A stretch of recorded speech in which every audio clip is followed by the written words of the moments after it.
नई दिल्ली के जंतर मंतर पर होमगार्ड और नौजवानों की धरना प्रदर्शन अपनी मांगों को लेकर जोर शोर से चल रहा है। सबसे पुरानी संस्थाओं में से, सैनिक सहायक संस्थाओं में से होमगार्ड एक है।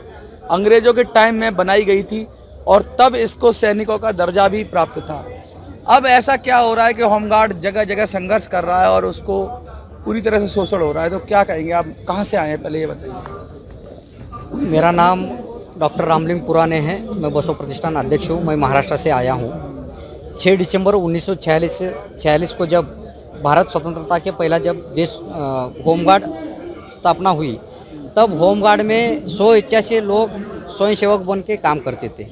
लेकिन आगे चलकर ये होमगार्ड संगठन जो मानधन रूपी एक सुशिक्षित बेरोजगार के लिए एक रोजगार की उपलब्धि हो गई और इसमें बहुत सारे सुशिक्षित बेरोजगार लोग होमगार्ड में शामिल हो गए और मानधन स्वरूप पे काम करने लगे। लेकिन इनका जो एक्ट है, जो 6 दिसंबर 1946 को 42 और 62 को जो एक्ट बना है, वो एक्ट में अभी तक कोई बदलाव नहीं हुआ है।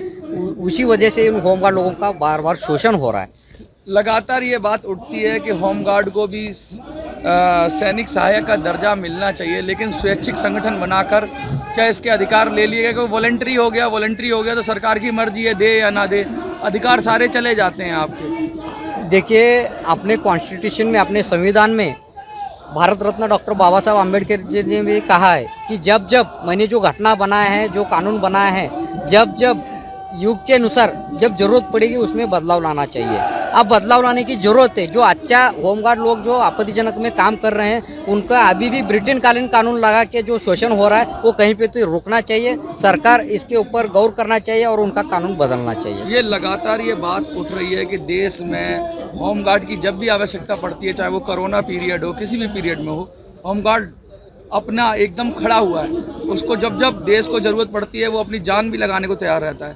लेकिन जब उसका हक मांगने की बारी आती है तो सरकार बहुत सारे कानून बनाकर या बहुत सारे कानूनों की आड़ में उसको डिनाई करती है, उसको मना करती है। उसमें ये की है ऑप्शन जो हम बोल रहे हैं ना, बहुत सारे कानून मीन्स उनके एक्ट में जो है, जब तक उनके एक्ट में अमेंडमेंट चाहते हैं, जब तक उनका अमेंडमेंट बायलॉज दुरुस्ती नहीं होगा उसमें कोई नहीं, कुछ नहीं कर सकते। तो अमेंडमेंट के जरिए क्या सब कुछ फिक्स करना चाहते हैं या उनका अमेंडमेंट के जरिए जो अभी के लिए चल रहा है, जो अभी 2023 चल रहा है, तो 2023 के हिसाब से आप जो काम मानधन स्वरूप पे देना है, अभी एमएलए एमपी भी मानधन पे ही, आप मानधन ही दीजिए, लेकिन उनके एक्ट में चेंज कीजिए।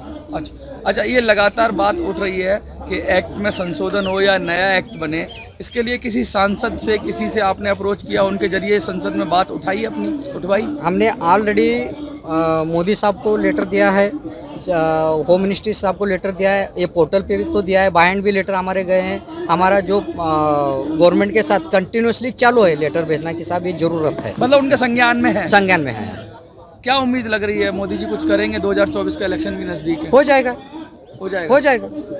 कुछ तो मिला है, चीज ऐसा कुछ नहीं है, कुछ तो मिला है। अभी मिला है मीन्स अभी एकता मिली है ना, इन लोगों में एकता मिली है। 6 महीने का कुछ एक्सटेंशन अभी नहीं, जो अभी इनका जो ना 6 वो अलग बात है। अच्छा, अभी जो हम 5 मांगों पे बात कर रहे हैं ये बात अलग है। एक बार दोहरा दीजिए। 5 मांग में जो पहली मांग हमने रखा है 17 जनवरी 1931 का परिपत्रक फिर से लागू हो जाए, निष्काम सेवा शब्द हटाया जाए, होमगार्ड एक्ट में संशोधन किया जाए, समान काम समान वेतन और पूरे देश के होमगार्ड को केंद्र में शासित किया जाए।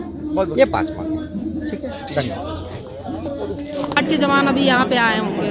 नमस्कार, मैं दिल्ली होमगार्ड का स्वयंसेवक आप लोगों के बीच में जंतर मंतर पर आए हुए हैं और लगातार पिछले कई सालों से, 13 साल से तो लगातार हम लोग सरकार से मांग करते हुए आ रहे हैं कि सरकार हमें एक स्थायी कर्मचारी का एक दर्जा दे, परंतु अभी तक सरकार ने ऐसा कोई भी कार्य नहीं किया है जिससे कि हमारे दिल्ली होमगार्ड के किसी भी जवान को भी शामिल किए। आज ऑल इंडिया होमगार्ड एसोसिएशन के बैनर तले दिल्ली होमगार्ड के तमाम जवान आए हुए हैं अपनी मांगों को लेकर। सरकार से एक गुजारिश है कि दिल्ली के की टोटल आबादी है 2 करोड़ 50 लाख, अर्थात 2.5 करोड़ की आबादी है और सन 1942 के बाद दिल्ली होमगार्ड की स्ट्रेंथ को नहीं बढ़ाया गया है। मैं चाहता हूं सरकार से कि पिछले 40 साल से जो दिल्ली होमगार्ड की स्ट्रेंथ को नहीं बढ़ाया गया है, उसकी स्ट्रेंथ को बढ़ाकर आज कम से कम 73,000 दिल्ली होमगार्ड होने चाहिए, परंतु ऐसा नहीं है। सरकार से गुजारिश है कि दिल्ली होमगार्ड की स्ट्रेंथ बढ़ाई जाए। दूसरी, 30 सितंबर 2031 को सरकार की तरफ से आखिरी अल्टीमेट दे दिया गया है कि तमाम दिल्ली होमगार्ड के जवान जो कार्यरत हैं उनको नई भर्ती होते ही निकाल दिया जाएगा। हम सरकार से सिर्फ एक ही गुजारिश करना चाहते हैं कि जो दिल्ली होमगार्ड कार्यरत हैं उनको ना निकाला जाए और स्ट्रेंथ बढ़ाकर और ज़्यादा होमगार्डों की भर्ती निकाल दिया जाए।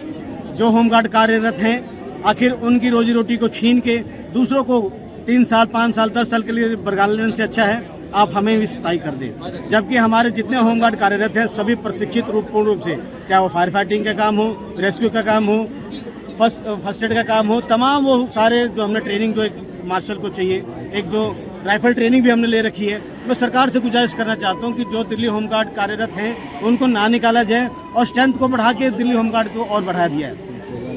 संशोधन 8 है एक हमारे पास, जो एक्ट 8 है, सरकार से गुजारिश है कि जिसमें कि हमें दिल्ली होमगार्ड का वॉलंटियर बोला जाता है, वो वॉलंटियर शब्द हटाकर राज्य सरकारी का दर्जा दिया जाए। मैं साथ ही निवेदन करना चाहता हूं कि आखिर सरकार की मंशा क्या है, आखिर हम सबको बाहर निकालकर सरकार करना क्या चाहती है। आप दूसरे किसी को भरेंगे, सरकार के 12 करोड़ रुपए खर्च होंगे। अगर आपको बता दूं मैं आपको कि दिल्ली होमगार्ड विभाग ने एक प्रपोजल भेजा हुआ था केजरीवाल डिपार्टमेंट में, केजरीवाल जी के पास से दिल्ली सरकार के पास 12 करोड़ रुपए का इन्होंने खर्चा बताया। मैं सरकार से कहना चाहता हूं कि इन होमगार्ड को निकाल के 12 करोड़ रुपए सरकार खर्च करना चाहती है जनता की कमाई को। ऐसा क्यों? जब सभी होमगार्ड हम प्रशिक्षित है तो आप हमें ही रख लिया जाए।